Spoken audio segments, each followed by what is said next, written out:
আসসালামু আলাইকুম। এটিএন বাংলা সংবাদে সবাইকে স্বাগত জানাচ্ছি আমি মমরিনাজ মমের। শুরুতেই সংবাদ শিরোনাম। তত্ত্বাবধায়ক সরকার ব্যবস্থা বাতিল সংক্রান্ত সংবিধানের ৫ম সংশোধনী অবৈধ, হাইকোর্টের রায়। বাতিল হল দলীয় সরকারের অধীনে সংসদ নির্বাচনের বিধান। ২ মাসের মধ্যে শেখ হাসিনা সহ সাবেক ১৬ মন্ত্রী এমপির মামলার তদন্ত শেষের নির্দেশ। ওবায়দুল কাদের গ্রেফতার না হওয়ার ব্যাখ্যা চাইল ট্রাইব্যুনাল। টেবিলে বসে জনগণের কাঙ্ক্ষিত সংস্কার করা সম্ভব নয়, মন্তব্য আমির খসরুর। পতিত স্বৈরাচারকে ফেরানোর সুযোগ না দেওয়ার আহ্বান ডাক্তার জাহিদের। এবং ইভিএমে নয়, জাতীয় নির্বাচন হবে ব্যালটে, জানালেন সিএসি। ভোট আয়োজনে আইন পরিবর্তন সহ প্রয়োজনীয় সবকিছু করবে কমিশন। এবার বিস্তারিত। বহুল আলোচিত তত্ত্বাবধায়ক সরকার ব্যবস্থা বাতিল সহ সংবিধানের ৫ম সংশোধনীতে আনা কয়েকটি বিষয় অবৈধ ঘোষণা করেছে হাইকোর্ট। সংবিধানে গণভোটের বিধান ফিরিয়ে এনেছে আদালত। বিচারপতি ফারাহ মাহমুদ ও বিচারপতি দেবাশিস রায় চৌধুরীর হাইকোর্ট বেঞ্চ এই রায় ঘোষণা করেন। এর আগে গত ৫ ডিসেম্বর বহুল আলোচিত তত্ত্বাবধায়ক সরকার বাতিল সহ বেশ কিছু বিষয় সংবিধানের ৫ম সংশোধনী কেন অবৈধ হবে না এই মর্মে জারি করা রুলের রায়ের জন্য আজকের দিন ধার্য করেন হাইকোর্ট। দীর্ঘ ২৩ কার্যদিবস শুনানি শেষে হাইকোর্ট রায়ের জন্য এই দিন ধার্য করেন। এ সময় জামায়াতের আইনজীবী শিশির মনির জানান, তত্ত্বাবধায়ক সরকার ফিরিয়ে আনতে হলে ত্রয়োদশ সংশোধনী বাতিলের রায়ের রিভিউ আবেদন নিষ্পত্তি হতে হবে। রায়ে ৫ম সংশোধনীর কিছু অংশ বাতিল, কিছু অংশ সংরক্ষণ ও কিছু অংশ পরবর্তী সরকারের বিবেচনার জন্য রেখেছেন হাইকোর্ট। তবে ত্রয়োদশ সংশোধনীর রিভিউ নিষ্পত্তি ছাড়াই তত্ত্বাবধায়ক সরকার ব্যবস্থায় ফেরার সুযোগ রয়েছে বলে জানিয়েছেন অ্যাটর্নি জেনারেল। জনগণ হচ্ছে সমস্ত ক্ষমতার মালিক, সেই জনগণকে অবজ্ঞা করে তত্ত্বাবধায়ক সরকার ব্যবস্থা গণতন্ত্র এবং নির্বাচনকে সুসংহত করে। আজকে আদালত তত্ত্বাবধায়ক সরকার ব্যবস্থাকে সাংবিধানিক এবং সংবিধানের একটা মূল কাঠামোর অংশ বলে রায় দিলেন, যেটা আমি মনে করি একটা ঐতিহাসিক। ৯৬ সনে যে তত্ত্বাবধায়ক ব্যবস্থা ছিল সেই অবস্থার মধ্যে আবার এই দেশ এখন ফিরে এসেছে। গণভোটের বিধানকে বাতিল করে দেওয়া হয়েছিল, সেটিকেও আজকে রেস্টোর করা হলো। সংবিধানের কিছু বিধানকে অপরিবর্তনীয় করে ফেলা হয়েছিল এবং সেগুলোকে তিনি বলেছেন এটি কখনোই গ্রহণযোগ্য না, এটাকে বাতিল করেছেন। যে কনস্টিটিউশনে একটি বিধান যোগ করা হয়েছিল যেটা সাংবিধানিক রাষ্ট্রদ্রোহিতা নামে, সেই অংশগুলোকেও বাদ করে দিয়েছেন। গণতান্ত্রিক ব্যবস্থা ফিরে আসার একটা গুরুত্বপূর্ণ দ্বার উন্মোচিত হলো। এটা নির্ভর করবে ভবিষ্যতে আমরা কিভাবে আচরণ করি। গুমের ঘটনায় সাবেক প্রধানমন্ত্রী শেখ হাসিনার সম্পৃক্ততা পেয়েছে গুম কমিশন। আন্তর্জাতিক অপরাধ ট্রাইব্যুনালে গুম কমিশনের প্রতিবেদন দাখিলের পর এই আদেশ দেওয়া হয়। একই সাথে শেখ হাসিনার বিরুদ্ধে জুলাই-আগস্ট গণহত্যার মামলার তদন্ত ২ মাসের মধ্যে শেষ করার নির্দেশ দেওয়া হয়। পূর্ণাঙ্গ তদন্ত প্রতিবেদন দাখিলে ২ মাস সময় দিলে মামলার পরবর্তী শুনানি ১৮ ফেব্রুয়ারি নির্ধারণ করা হয়। এছাড়া জুলাই-আগস্ট গণহত্যা আনিসুল হক সহ ১৬ জনের বিরুদ্ধে ২ মাসের মধ্যে তদন্ত শেষ করার নির্দেশ ট্রাইব্যুনালের। এই মামলারও পরবর্তী শুনানি ১৮ ফেব্রুয়ারি। সকালে ২ মামলার শুনানি শেষে আদালত এই আদেশ দেন। একই সাথে সাবেক মন্ত্রী ওবায়দুল কাদের দেশে ৩ মাস কিভাবে থাকে তা জানতে চেয়েছে আদালত। অপরাধের নিউক্লিয়াস শেখ হাসিনা, তিনি তার গ্রেপ্তারের ব্যাপারে যে আমরা ইন্টারপোলের মাধ্যমে রেড নোটিশ জারি করা, আদালতের যে গ্রেপ্তারি পরোয়ানা সেটা কার্যকরের কি ব্যবস্থা এবং ভারতের সাথে সম্পাদিত যে অপরাধীর বহিঃসমর্পণ চুক্তি অর্থাৎ এক্সট্রাডিশন ট্রিটি, সেই অনুযায়ী কতদূর ব্যবস্থা নেওয়া হয়েছে সেটা জানার জন্য আদালত পরবর্তী ২ সপ্তাহের মধ্যে একটা প্রতিবেদন চেয়েছেন। যে ওবায়দুল কাদের বাংলাদেশেই গত ৩ মাস ছিলেন, গ্রেপ্তারি পরোয়ানা জারি হওয়ার পরে বাংলাদেশে কোথায় তিনি কিভাবে ছিলেন, কেন তাকে গ্রেপ্তার করা হয়নি বা তিনি কিভাবে পরবর্তীতে বাংলাদেশের সীমান্ত অতিক্রম করেছেন, এই ব্যাপারে আইন শৃঙ্খলা রক্ষাকারী বাহিনীর কাছে একটা ব্যাখ্যা চাওয়া হয়েছে এবং সেটা ১৫ দিনের মধ্যে যাতে এই ব্যাখ্যা দেওয়া হয়। কিছু ব্যক্তি টেবিলে বসে জনগণের কাঙ্ক্ষিত সংস্কার করতে পারবেন না দাবি করে বিএনপির স্থায়ী কমিটির সদস্য আমির খসরু মাহমুদ চৌধুরী বলেছেন, একমাত্র জনগণের ভোটে নির্বাচিত সরকারের পক্ষে জাতীয় সংসদে পরিপূর্ণ সংস্কার করা সম্ভব। বিএসএমএমইউ হাসপাতালের শহীদ ডাক্তার মিলন মিলনায়তনে বিএনপির সমর্থক চিকিৎসকদের সংগঠন ড্যাব আয়োজিত জুলাই অভ্যুত্থানে আহতদের আর্থিক সহায়তা প্রদান করতে গিয়ে তিনি একথা বলেন। স্থায়ী কমিটির আরেক সদস্য ডাক্তার AZM জাহিদ হোসেন বলেন, ব্যক্তি স্বার্থে নিজেদের মধ্যে বিভেদ সৃষ্টি করে পতিত স্বৈরাচারকে ফিরে আসার কোনো সুযোগ দেয়া যাবে না। এর আগে আহতদের চিকিৎসার খোঁজ খবর নেওয়ার পাশাপাশি বিএনপির ভারপ্রাপ্ত চেয়ারম্যান তারেক রহমানের পক্ষ থেকে তাদের আর্থিক সহায়তা প্রদান করা হয়।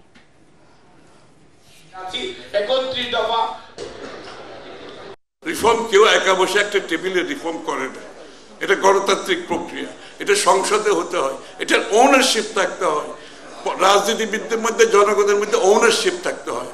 সুতরাং বাংলাদেশের রিফর্ম হবে আগামী দিনে সংসদে জনগণের ম্যান্ডেট নিয়ে, সেই রিফর্ম টেকসই হবে। ছোট ছোট অনৈক্যকে দূরে ঠেলে আমাদের সামনের অর্জন মনে রাখতে হবে। অনেক কষ্ট করেছেন এদেশের মানুষ গত 17 বছরে, অনেক সাফারার এদেশের মানুষ, সবচেয়ে বেশি সাফারার জিয়া পরিবার। জনগণের মালিকানা জনগণের কাছে ফেরত দেওয়ার আগ পর্যন্ত ঘরে ফেরার সময় নাই, সেই লক্ষ্যে আমরা কাজ করব। বিডিআর হত্যাকাণ্ডের পুনর্তদন্ত শুরু করতে যাচ্ছে সরকার। সকালে সচিবালয়ের স্বরাষ্ট্র মন্ত্রণালয়ের সম্মেলন কক্ষে বিডিআর হত্যাকাণ্ড বিষয়ে বিশেষ সংবাদ সম্মেলনে স্বরাষ্ট্র উপদেষ্টা বলেন, 5 কর্মদিবসের মধ্যে একজন অবসরপ্রাপ্ত বিচারপতির নেতৃত্বে 5 থেকে 9 সদস্যের তদন্ত কমিটি গঠন করা হবে। তিনি বলেন, ওই হত্যাকাণ্ডের প্রকৃত রহস্য উন্মোচন করতে চায় সরকার। রিপোর্টে জানাচ্ছেন মাহবুব কবির চপল। 2009 সালের বিডিআর হত্যাকাণ্ডের অনেক প্রশ্ন এখনও ঘুরপাক খাচ্ছে মানুষের মনে। সেটি কি শুধুই বিডিআর সদস্যদের বৈষম্যের কারণে বিদ্রোহ ছিল, নাকি পরিকল্পিতভাবে সেনা কর্মকর্তাদের হত্যার মিশন ছিল? পিলখানা ট্র্যাজেডির ঘটনায় 2টি মামলা হয়। হত্যা মামলায় আসামি করা হয় 850 জনকে, আর বিস্ফোরক মামলায় 834 জন।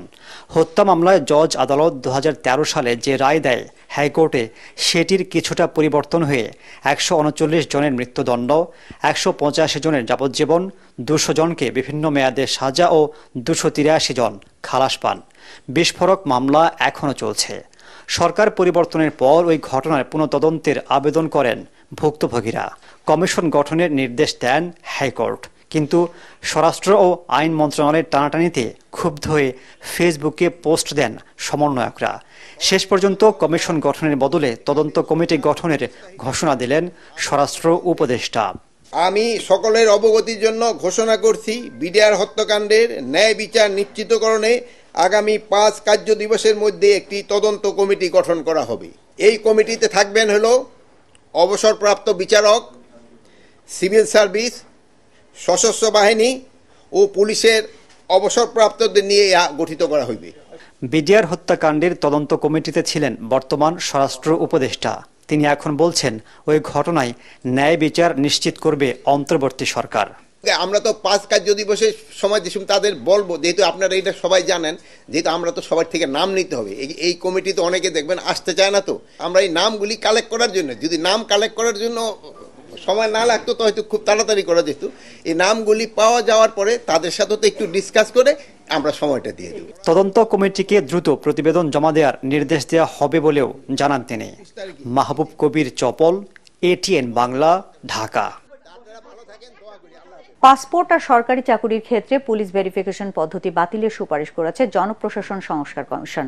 এতে হয়রানি ও দুর্নীতি বাড়ছে বলে মনে করছেন কমিশনের সদস্যরা। এসিল্যান্ড, ওসি, ডিসি সহ কোনো সরকারি কর্মকর্তাকে স্যার বলার দরকার নেই বলে জানিয়েছেন জনপ্রশাসন সচিব। এত সচিব থাকার দরকার নেই বলেও জানান তিনি। উপসচিব ও যুগ্ম সচিব পদে পরীক্ষার মাধ্যমে সুপারিশ করছে এই কমিশন, যেখানে প্রশাসন ক্যাডারের 50%, বাকি ক্যাডারদের থাকবে 50%। ফরিদপুর ও কুমিল্লাকে নতুন বিভাগ করার সুপারিশ করেছে কমিশন। সচিবালয়ে সাংবাদিকদের সাথে মতবিনিময় সভায় এসব কথা বলেন তারা।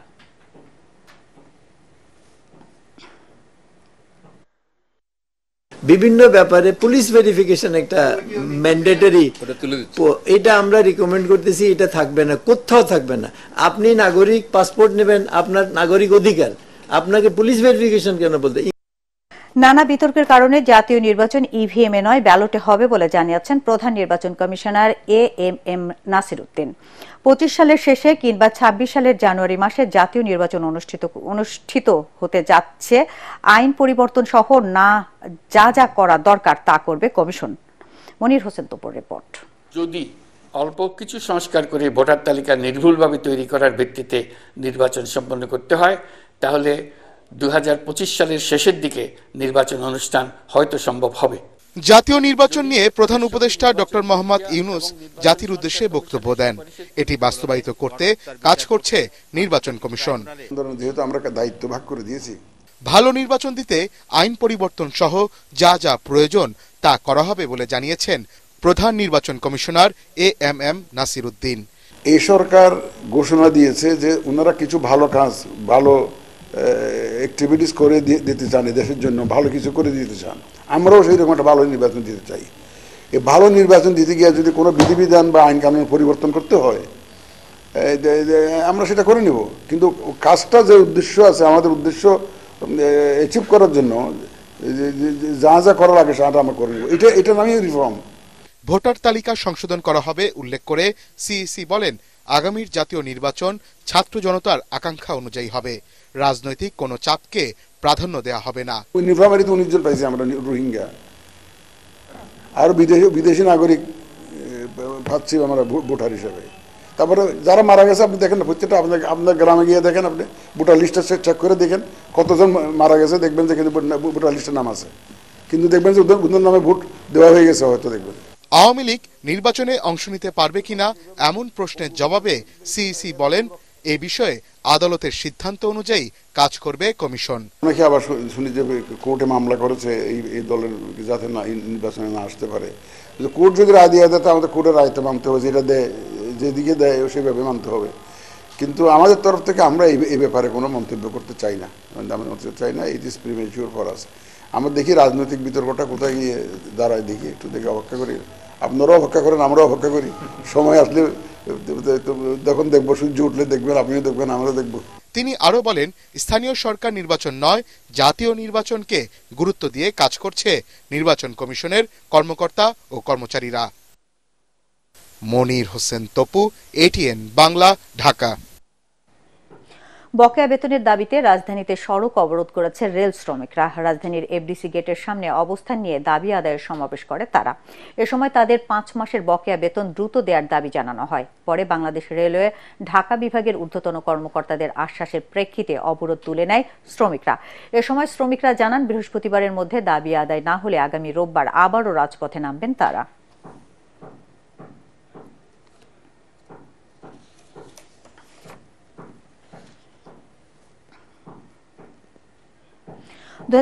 শিক্ষাবর্ষে দেশের সরকারি বেসরকারি স্কুলে প্রথম থেকে নবম শ্রেণী পর্যন্ত ভর্তির ফল প্রকাশ করা হয়েছে। বেলা 11:15টার দিকে রাজধানীর সেগুনবাগিচার আন্তর্জাতিক মাতৃভাষা ইনস্টিটিউটে লটারির ফল প্রকাশ করেন শিক্ষা মন্ত্রণালয়ের বিশেষ সহকারী অধ্যাপক ডক্টর মোহাম্মদ আমিনুল ইসলাম। তবে শিক্ষার্থী ও অভিভাবকদের লটারির ফলাফল জানতে আন্তর্জাতিক মাতৃভাষা ইনস্টিটিউটে যাওয়ার প্রয়োজন নেই। ঘরে বসে তারা অনলাইনে দ্রুত ফলাফল জেনে নিতে পারবেন। মাধ্যমিক ও উচ্চ শিক্ষা অধিদপ্তর দেয়া লিঙ্ক gsa.teletalk.com.bd তে প্রবেশ করে নির্ধারিত আইডি ও পাসওয়ার্ড দিয়ে ফলাফল ডাউনলোড করা যাবে।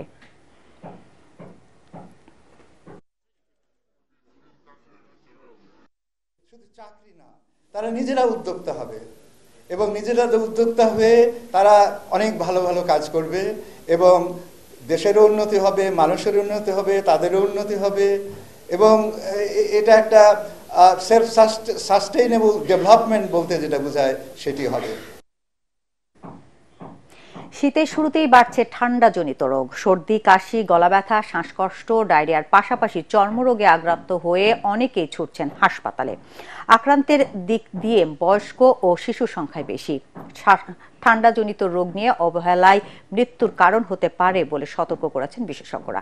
তারা বলছেন, সচেতনতার পাশাপাশি যত্নবান হলে অনেকাংশেই এসব রোগ এড়ানো সম্ভব। মিজান শাহজাহানের রিপোর্ট।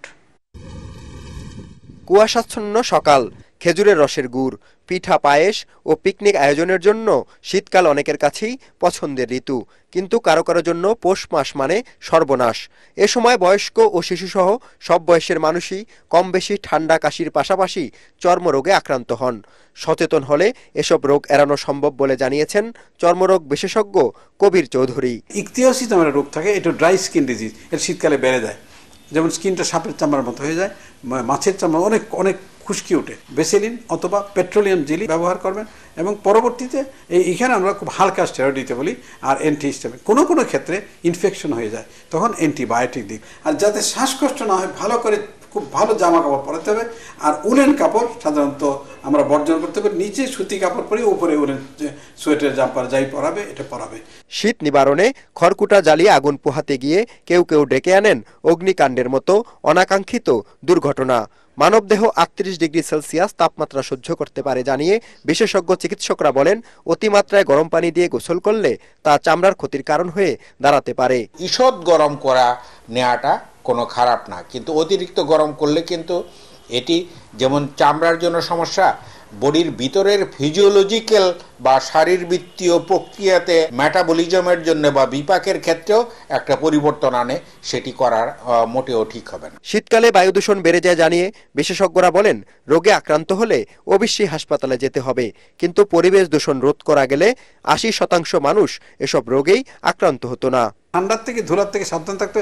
আর এত বেশি পলিউশন, কার্বন, আমাদের সেই গাড়ির ধোঁয়া এত বেশি কার্বন স্মগ জমে, তার থেকে কিন্তু এই বুকের কষ্ট হইতে পারে, শ্বাসকষ্ট হইতে পারে। কারণ এই যে গ্লোবাল ওয়ার্মিং আমরা অনেক ক্ষতিগ্রস্ত, আমাদের স্বাস্থ্য ক্ষতিগ্রস্ত, আমাদের আবহাওয়া ক্ষতিগ্রস্ত। শীতকালে এমন একটা অবস্থা যে মানুষের সামগ্রিকভাবে মুখে ঘা থেকে আরম্ভ করে অনেক ইনফেক্টিভ ডিজিজ হয়, সুতরাং সেখানে পুষ্টিকর খাবার খাওয়া কিন্তু জরুরি, অন্য সময়ের চাইতে বেশি।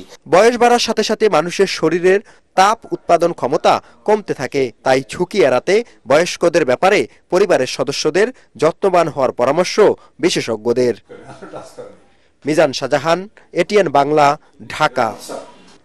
পোশাক খাতে শ্রমিক অসন্তোষের বড় কারণ বকেয়া বেতন আর বেকার সমস্যা বলে মনে করেন শ্রম সংস্কার কমিশনের প্রধান সৈয়দ সুলতান উদ্দিন আহমেদ। তিনি বলেন, অটোমেশনের কারণে চাকরি হারানোর শ্রমিকরাই কারখানায় আন্দোলন করছে। রাজধানীর গুলশানে সিপিডি আয়োজিত সেমিনারে তিনি এসব কথা বলেন। এ সময় পিছিয়ে পড়া তরুণদের কাজে সুযোগের নিশ্চিত করতে জেলাভিত্তিক নীতি তৈরির তাগিদ দেন গবেষকরা। শারফুল আলমের রিপোর্ট। শেখ হাসিনা সরকারের পতনের পরপর নানা দাবিতে উত্তাল হয়ে ওঠে দেশের পোশাক শিল্প কারখানাগুলো। এই সময় ঘটে ভাঙচুর ও প্রাণহানির ঘটনাও।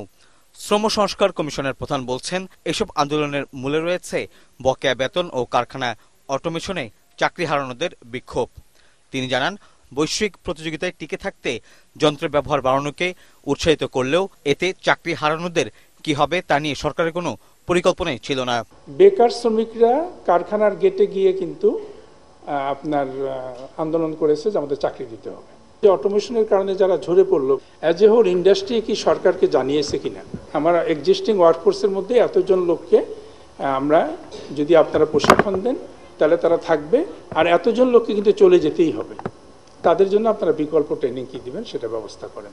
এর আগে সিপিডি সেমিনারে কিশোরগঞ্জ জেলার নারীর শিক্ষা ও কাজের সুযোগ নিয়ে গবেষণায় প্রবন্ধ উপস্থাপনা করা হয়। এতে দেখা যায়, কিশোরগঞ্জ জেলায় 38% নারী উচ্চ মাধ্যমিক শিক্ষা বঞ্চিত, 53% নারী কাজের সুযোগ পান না।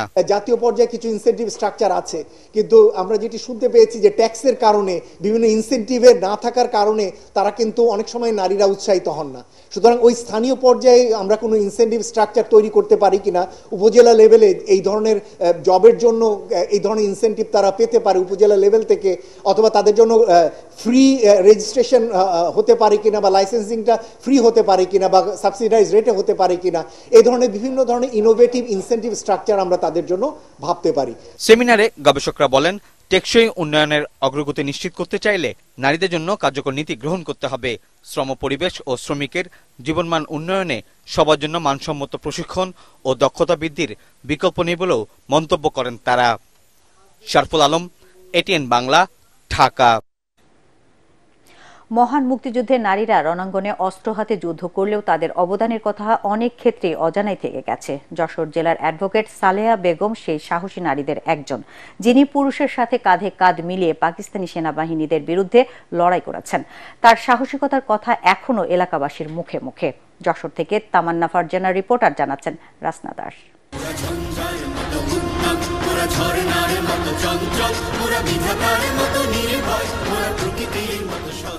1971 সালের যশোর জেলা থেকে 15 জন নারী প্রশিক্ষণ নিলেও একমাত্র নারী হিসেবে রণাঙ্গনে যুদ্ধ করেছেন সালেহা বেগম।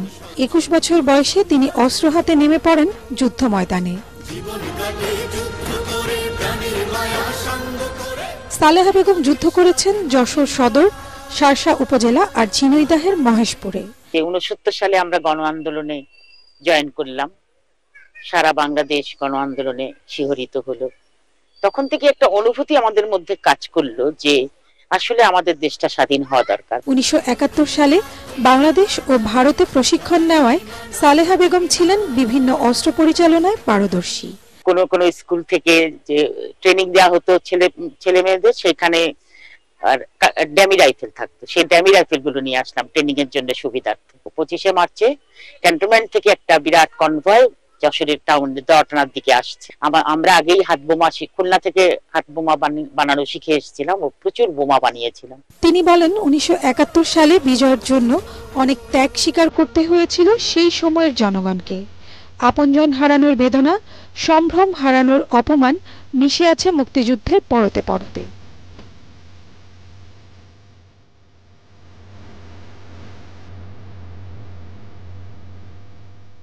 শক্তিশালী ভেপেনের সামনে আমরা বোমা মারতে শুরু করে দিলাম গাড়ির ওপর, আর সাথে সাথে ব্রাশ ফায়ার, সব তখন আমরা বিচ্ছিন্ন হয়ে গেলাম। সবার আগে আমার যেটা প্রধান আশা যে আমাদের বাংলাদেশটা একেবারেই দুর্নীতি মুক্ত তো বলা যাবে না, কিন্তু সহনীয় প্রতিষ্ঠানগুলোতে এমন ভাবে সিস্টেম গড়ে তোলা দরকার যে সুযোগই পাবে না কেউ দুর্নীতি করার। তরুণ প্রজন্মের কাছে সেই ত্যাগের কথা, মুক্তিযুদ্ধের নারীদের ভূমিকার কথা তুলে ধরার আহ্বান বীর মুক্তিযোদ্ধা সালেহা বেগমের কণ্ঠে।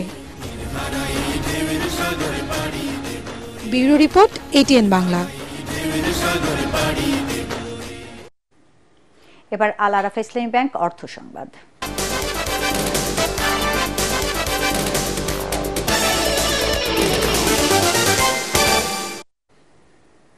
চুয়াডাঙ্গার আলমডাঙ্গায় NRBC ব্যাংকের উপশাখার উদ্বোধন করা হয়েছে। বেলা 11:30টায় আলমডাঙ্গা শহরের আল তায়েবা মোড়ে উপশাখার উদ্বোধন করেন ব্যাংকের ব্যবস্থাপনা পরিচালক মোহাম্মদ রবিউল ইসলাম। এ সময় আরও উপস্থিত ছিলেন চুয়াডাঙ্গা শাখার ম্যানেজার ইকবাল হোসেন, কুষ্টিয়ার ম্যানেজার SK মোশাররফ আলী, হাট গোপালপুর শাখার ম্যানেজার জামাল উদ্দিন, রাজবাড়ী শাখার ম্যানেজার জাবের হোসেন, বণিক সমিতির সাধারণ সম্পাদক আবদুল্লাহ, আলমডাঙ্গা উপশাখার ইনচার্জ ফাওয়াজ মাহমুদ। অনুষ্ঠানে দেশের অর্থনীতি এবং ব্যাংকের সমৃদ্ধি কামনা করে দোয়া ও মোনাজাত অনুষ্ঠিত হয়। এবার জানাবো পার্টেক্স খেলার খবর।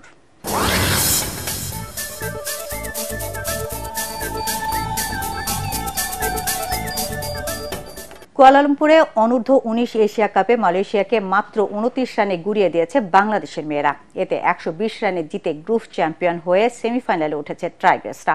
14 ওভার 5 বল খেলতে সক্ষম হয় মালয়েশিয়া। 3 রান দিয়ে 5 উইকেট নেন অফ স্পিনার নিশিতা আক্তার। এর আগে টস জিতে ব্যাটিংয়ে নেমে 5 উইকেটে 149 রান তোলে বাংলাদেশ। সর্বোচ্চ 45 রান করেন জান্নাতুল মাওয়া। সেমিতে ভারত অথবা নেপালের মুখোমুখি হবে সুমাইয়া আক্তারের দল। সিরিজ জয়ের মিশনে বুধবার দ্বিতীয় টি-20তে ওয়েস্ট ইন্ডিজের মুখোমুখি হবে বাংলাদেশের ছেলেরা। ম্যাচ পূর্ববর্তী সংবাদ সম্মেলনে ব্যাটার শামীম পাটোয়ারি বলেন, প্রথম ম্যাচ জেতায় তারা আত্মবিশ্বাসী। কিংসটাউনে আগামীকাল ভোর 6টায় মুখোমুখি হবে দুদল। রিপোর্ট করছেন SM আশরাফ। ওয়েস্ট ইন্ডিজের মাটিতে ওয়ানডে সিরিজে হোয়াইট হাউসের ক্ষত কিছুটা কমেছে প্রথম টি-20 জেতায়, যদিও ব্যাটারদের ফর্মটা এখনো ভাবনার কারণ। বিশেষ করে লিটন দাসকে নিয়ে যে টিম ম্যানেজমেন্ট চিন্তিত তা পরিষ্কার করে জানিয়েছেন প্রধান নির্বাচক গাজী আশরাফ হোসেন লিপু। শামীম হোসেন বলেন, ব্যাটে বলে আরও একটি ভালো দিন দরকার তাদের। যেহেতু এখন আমরা 3 ম্যাচে একটা জিতে গেছি, সো আমরা একটু এগিয়ে আছি এখনো। আর অবশ্যই আমার টার্গেট থাকবে যে আমাদের এই সিরিজটা উইন করার। ইভেন আপনারা সবাই জানেন যে টি-20 স্পেশালিস্ট ওরা অনেক ভালো, সো আমরা আশা করি আর একটা ম্যাচ জিতলে আমরা সিরিজ জিততে পারবো ইনশাআল্লাহ। প্রথম ম্যাচের শেষ দিকে শামীমের ঝোড়ো ইনিংসেই দল লড়াইয়ের পুঁজি পায়। পারফরমেন্সের ধারাবাহিকতা ধরে রাখতে চান তিনি। আমি 1 বছর পর এসেছি, অনেক ভালো লেগেছে। ফার্স্ট অফ অল আমার এই ইনিংসটা অনেক দরকার ছিল আমার জন্য, ইভেন আমার টিমের জন্য অনেক দরকার ছিল। আর আমি অনেক কনফিডেন্ট ছিলাম যে আমি ভালো কিছু করব টিমের জন্য আর আমার দলকে ভালো কিছু দিতে পারবো। টি-20তে দুই দল এর আগে মুখোমুখি হয়েছে 17 ম্যাচে, যেখানে টাইগারদের জয় 6টিতে আর ক্যারিবীয়রা জিতেছে 9 ম্যাচে। SM Ashraf, ATN Bangla. দেশের সবচেয়ে বড় আন্তঃবিশ্ববিদ্যালয় ব্যাডমিন্টন টুর্নামেন্ট শুরু হচ্ছে আগামী 19 ডিসেম্বর থেকে। বাংলাদেশ ব্যাডমিন্টন ফেডারেশনের সহযোগিতায় east west university sports club আয়োজিত এই টুর্নামেন্টটি ইস্ট ওয়েস্ট ইউনিভার্সিটি ক্যাম্পাসে অনুষ্ঠিত হবে। 5 দিনের এই টুর্নামেন্টের দেশের 40টিরও বেশি সরকারি ও বেসরকারি বিশ্ববিদ্যালয় অংশগ্রহণ করবে। ইস্ট ওয়েস্ট ইউনিভার্সিটি ক্যাম্পাসে আয়োজিত এক সংবাদ সম্মেলনে আয়োজক সংস্থার প্রধান প্রতিনিধিরা ইভেন্টের তাৎপর্য তুলে ধরেন। এ সময় উপস্থিত ছিলেন এসএমসি এন্টারপ্রাইজ লিমিটেডের general manager Khandaker Shamim Rahman, east west university sports ক্লাবের মডারেটর ডক্টর মোহাম্মদ মোবারক হোসেন খান।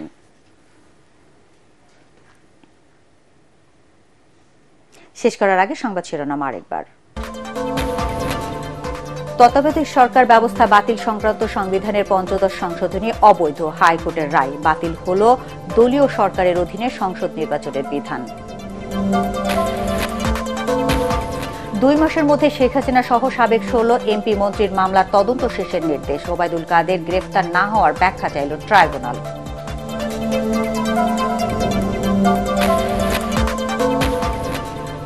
টেবিলে বসে জনগণের কাঙ্ক্ষিত সংস্কার করা সম্ভব নয়, মন্তব্য আমির খসরুর। পতিত স্বৈরাচারকে ফেরানোর সুযোগ না দেওয়ার আহ্বান ডাক্তার জাহিদের।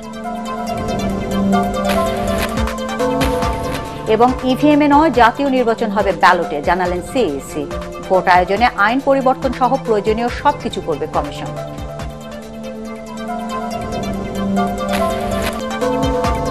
দর্শক, পরবর্তী সংবাদ দেখার আমন্ত্রণ জানিয়ে এখনকার মতো শেষ করছি। এটিএন বাংলা সংবাদ ইউটিউবে দেখতে ব্রাউজ করুন youtube/ATN Bangla News। ধন্যবাদ সবাইকে।